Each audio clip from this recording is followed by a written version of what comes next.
Hi, I'm Daniel with etrailer, and today we're going to take a look at, I'm going to show you how to install the replacement trailer hub bearing. These bearings are going to be a key component in your wheel hub assembly to keep your wheels riding smooth and safe. This bearing is most commonly used as the outer bearing on 7,000 and 8,000 pound trailer axles.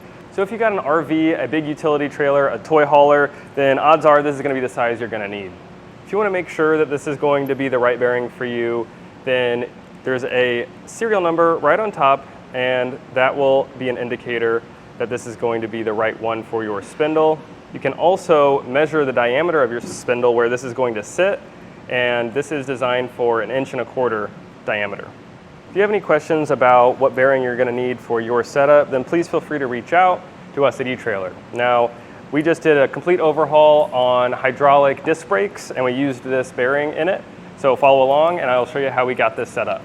It's time to pack our bearings. I'm going to start with our larger one. This will go in the back side of our rotor hub. So you can use a bearing packer, but I'm going to do it where I'm going to just push it in the back side of this, and it will ooze out the top here.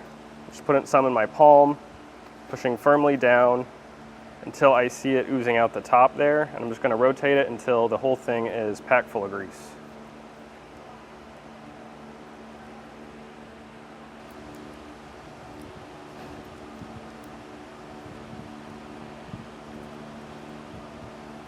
While I have all the grease already on my gloves, I'm going to put some on the inside of our hub here.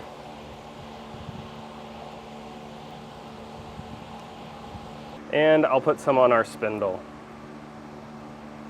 I'll drop our bearing inside of our hub on the back side. And now, since I got this all over my glove still, I'm going to pack the small bearing as well.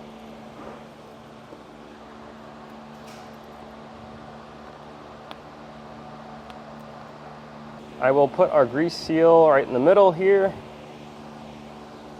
And I got a 4-inch hole saw with a punch, and I'm going to put that on top. I'll smack this down, and this will seat it evenly in our hub.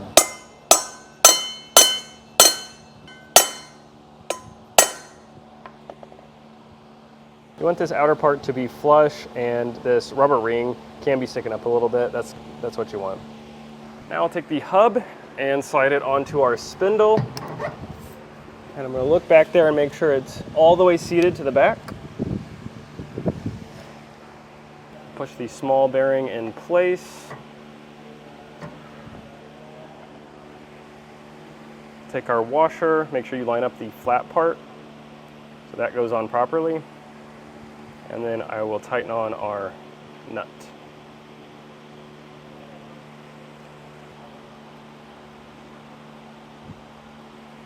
I got an 1.5 inch socket. I'm going to put that on our nut, and I'm going to rotate it while I tighten this down. And until the rotor feels pretty stiff, and then I'll tighten it a little bit more to make sure it's all seated to the back.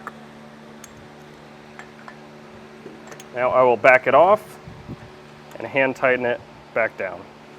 I got our retaining clip that came off our assembly, and I'll put this back on.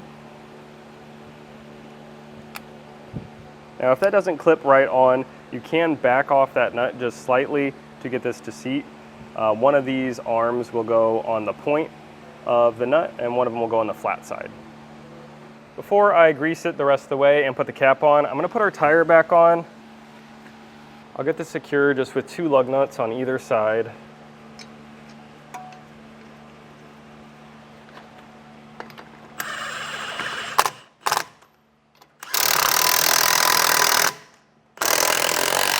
Test how secure our tire is onto our brake assembly. I'll apply some pressure back and forth in that direction and see if there's any wiggle. And ours is pretty tight. I'll give it a spin and make sure it's all spinning properly. It's not too tight. And we're looking good, so I'll take this off.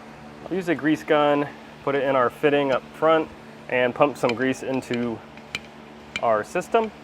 Now, it is important that you're using the same grease when you're packing as when you're pumping in right now.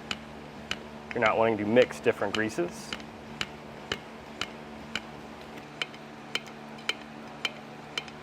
And you can see it start to flour around there, meaning it's full of grease. And I'm going to give the rotor a spin to make sure it fills the entire thing. And I'll give it a couple more pumps.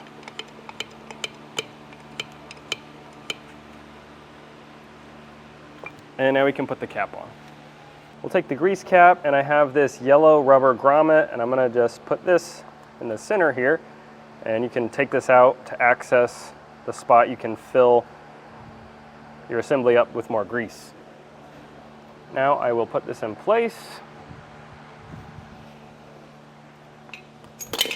Take a rubber mallet and get this hammered on.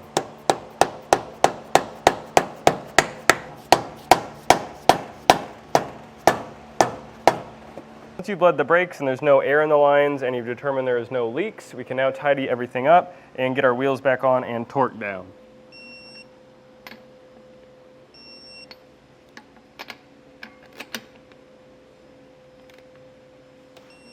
And that was a look at our replacement trailer hub bearing. Thanks for watching.